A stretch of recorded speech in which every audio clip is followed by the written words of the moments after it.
اعوذ باللہ من الشیطان الرجیم، بسم اللہ الرحمن الرحیم۔ السلام علیکم دوستو کرولوس عثمان سے متعلق آج کل جس موضوع پہ سب سے زیادہ بحث ہو رہی ہے وہ ہے عثمان غازی کی بیویاں، یعنی عثمان غازی کی کتنی بیویاں تھیں، اور رابعہ بالا خاتون ان کی پہلی بیوی تھی یا دوسری بیوی تھی، اور ملہون خاتون سے ان کی کب شادی ہوئی، اور وہ کیا ارحان غازی کی والدہ تھی بھی یا نہیں۔ تو ناظرین، میں نے ان سے متعلق ایک اپنی ویڈیو پہلے بھی بنا دی ہوئی ہے جس میں میں نے عثمان غازی کی تمام تر بیویوں کے بارے میں ذکر کیا ہے، اور اس کے علاوہ میں نے ایک اپنی ریسرچ بھی ڈالی تھی جس میں نے ملہون خاتون کے بارے میں کچھ ریسرچ کر کے بتایا تھا۔ یہ دونوں ویڈیوز آپ میرے چینل میں دیکھ سکتے ہیں، اور میں ان کا لنک بھی اوپر لگا دوں گی، آپ وہاں پہ بھی کلک کر کے ان ویڈیوز تک جا سکتے ہیں۔ تو ناظرین، مجھ سے کئی بار میرے گنے چنے جو سبسکرائبرز ہیں وہ مجھ سے میرے کمنٹس میں رابعہ بالا خاتون کے بارے میں کہتے ہیں کہ میں ان سے متعلق کوئی ویڈیو بناؤں۔ تو ناظرین، میں ان کے بارے میں اس لیے ویڈیو نہیں بنا رہی تھی کیونکہ رابعہ بالا خاتون یا پھر ملہانہ خاتون یا پھر عثمان خان کی کسی بھی بیوی سے متعلق تاریخی دستاویزات میں کچھ زیادہ معلومات نہیں ملتی، تو اس کے لیے ان کے بارے میں ریسرچ کرنا تھوڑا سا مشکل کام تھا۔ اور میری یہ عادت بالکل نہیں ہے کہ میں فضول کی باتیں کرتے ہوئے کوئی بھی ایک ویڈیو کلک بیٹ کے چکر میں بنا دوں۔ میری ویڈیوز ہمیشہ پوری اوتھینٹک ہوتی ہیں، اور میری یہی کوشش رہتی ہے کہ میں اپنے لوگوں تک تاکہ میں اپنے لوگوں تک جو ہے ایک پراپر اور ایک کریکٹ انفارمیشن پہنچاؤں، کیونکہ یہ تاریخ سے متعلق حقیقتیں ہیں جن کا درست ہونا ضروری ہے۔ تو ناظرین، اب چلتے ہیں اصل ٹاپک کی طرف۔ رابعہ بالا خاتون عثمان بے کی بیوی تھیں۔ میں یہاں پہ یہ نہیں بولوں گی کہ وہ پہلی بیوی تھی یا دوسری بیوی تھی، کیونکہ اس کے متعلق تاریخ دانوں کے بیچ میں مختلف رائے قائم ہیں۔ رابعہ بالا خاتون عثمان بے کی بیوی تھیں اور شیخ ادب علی کی بیٹی تھیں، جو کہ فنون لطیفہ کی ماہر، تیر اندازی اور تلوار چلانے کے ہنر میں کافی مہارت رکھتی تھیں۔ چونکہ رابعہ بالا خاتون کے والد شیخ ادب علی کا تعلق عرب کے قبیلے بنو تمیم سے تھا، جو کہ اسلام کی تبلیغ کے لیے خانہ بدوشوں جیسی زندگی گزارتے تھے۔ اپنے والد کے ساتھ خانہ بدوشی کی زندگی گزارتے ہوئے انہوں نے بیشتر قبائل اور ریاستوں کی مسافت طے کی تھی، جس کی وجہ سے وہ الگ الگ ثقافتوں اور تہذیبوں کے بارے میں خاصی معلومات رکھتی تھیں، اور اپنے والد شیخ ادب علی کے ساتھ مل کر وہ اسلام کی تبلیغ تو کرتی ہی تھیں، مگر ایک آہی سردار کی بیٹی ہونے کی وجہ سے ترک خواتین کے ہنر کو نکھارنے اور اس وقت کی ماڈرن تعلیمات کے حصول میں مدد بھی فراہم کرتی تھیں۔ کہا جاتا ہے کہ وہ انتہائی حسین اور دیندار خاتون تھیں، کیوں ان کے حسن اور ذہانت کے چرچے جگہ جگہ پھیلے ہوئے تھے، اور انہی سے متاثر ہو کر بیشتر سلاطین اور سرداروں نے شیخ ادب علی سے بالا خاتون کا ہاتھ بھی مانگا تھا۔ عثمان بے کے والد ارطغرل غازی شیخ ادب علی کے ایک بہت قریبی دوست تھے، اور اکثر ان کے حجرے پر عثمان بے کے ساتھ تشریف لایا کرتے تھے۔ عثمان بے بھی شیخ ادب علی سے بہت متاثر تھے، اور انہوں نے دینی علم سیکھنے کے لیے شیخ ادب علی کے پاس آنا جانا شروع کر دیا، اور عثمان بے شیخ ادب علی کو اپنا استاد بھی مانتے تھے۔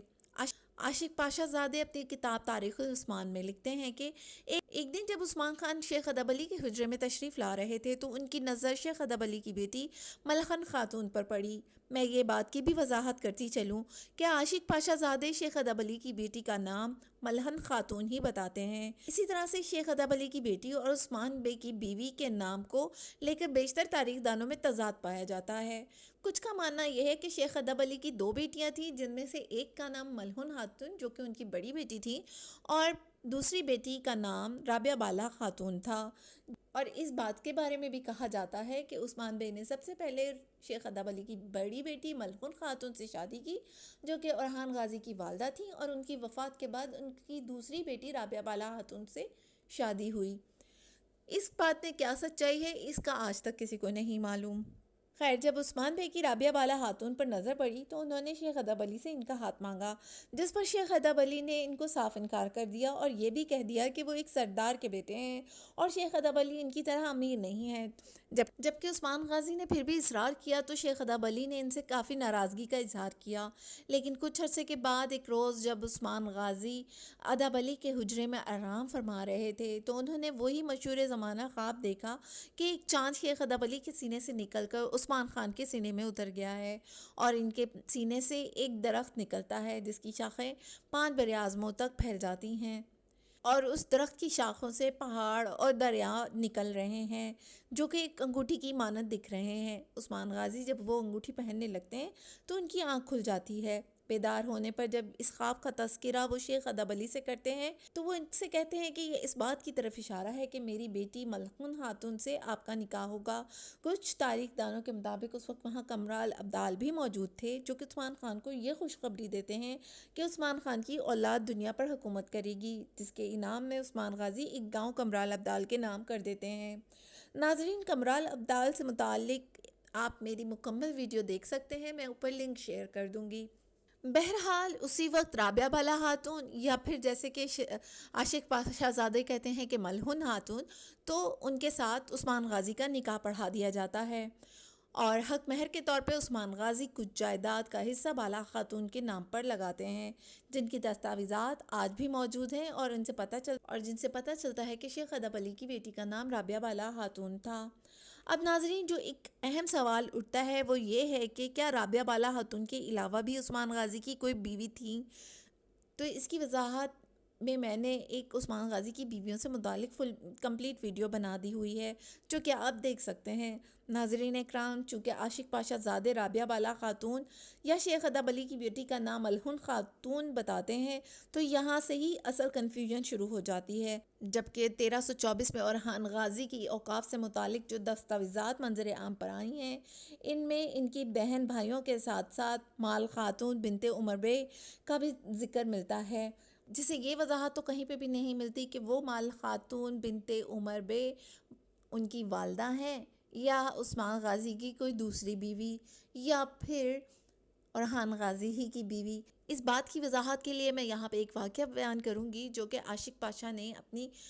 کتاب میں لکھا ہے۔ عاشق پاشا اپنی کتاب میں لکھتے ہیں کہ ارطغرل غازی کی وفات ہوئی اور عثمان بے نے سرداری کا اعلان کیا اور کراجہ حصار قلعہ فتح کر کے اپنی ریاست کے قیام کا اعلان کیا، اور جب اس بات کی خبر سلطان علاء الدین کیکابوت سویم تک پہنچی تو انہوں نے ایک وزیر کے ہمراہ بیشتر قیمتی تحائف، جس میں روضہ رسول کی مٹی بھی شامل تھی، جو کہ اس بات کی آمادگی ظاہر کرتی تھی کہ وہ عثمان بے کی اس کامیابی سے خوش ہیں۔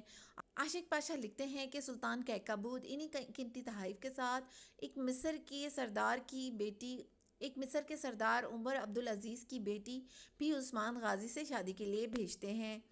تاکہ سلجوقیوں اور ترکوں میں ایک مضبوط رشتہ داری کا عمل وجود میں آئے۔ عاشق پاشا لکھتے ہیں کہ عمر عبدالعزیز کی بیٹی بہت خوبصورت تھی، یہاں ان کا نام تو نہیں پتہ چلتا، مگر اس بات کی وضاحت ضرور ہوتی ہے کہ عمر عبدالعزیز کی بیٹی سے عثمان بے کی شادی ہوئی تھی، جو کہ اورحان خان کی والدہ ہرگز نہیں تھیں، کیونکہ اس وقت اورحان خان کی عمر تقریباً 17 سے 20 سال کے آس پاس تھی۔